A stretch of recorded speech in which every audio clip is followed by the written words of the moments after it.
Still on Windows updates, we are going to be seeing how to choose when updates are installed on a Windows 11 client operating system.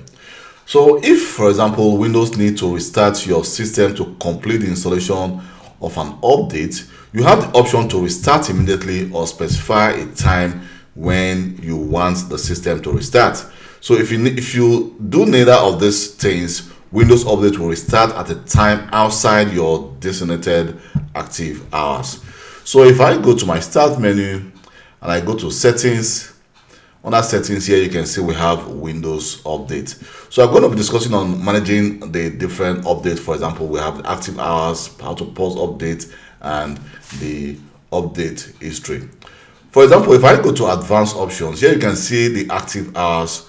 When currently my active hours is set from like 1 to like 7, so I can actually say I want to actually manually configure it.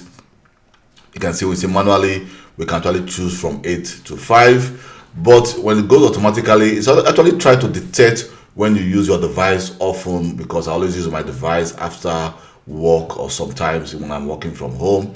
I also use my device. You can see there it's telling me that my device currently between 1 and 7 p.m. But at the same time, I can decide to go for manual, and you can see you say, okay, this is just the working hour time. So which means my device is not going to restart during these hours. But at the same time, if I don't need to actually save, it's just going to remain like that. So if I go back again, here we have the option to also pause update. If, for example, there are updates that have been installed on your device, or we have pending updates, we can decide to pause the update for like 2 weeks, 3 weeks, 4 weeks, or even 5 weeks. But we don't have any other option to actually choose, like for example pausing your update for 1 year. So the best option is just for you to stop the services that controls Windows Update, and we are going to be seeing that later in a later video. And we also have the update history. So users can view the update history to see which updates have been installed, and if any failed. This is accessible via settings and via the update history. Here we can actually see the update history that have been installed on this device, and here we have other updates as well. So if, for example, there are issues with any update, you can actually see we have quality updates, definition updates, and other updates.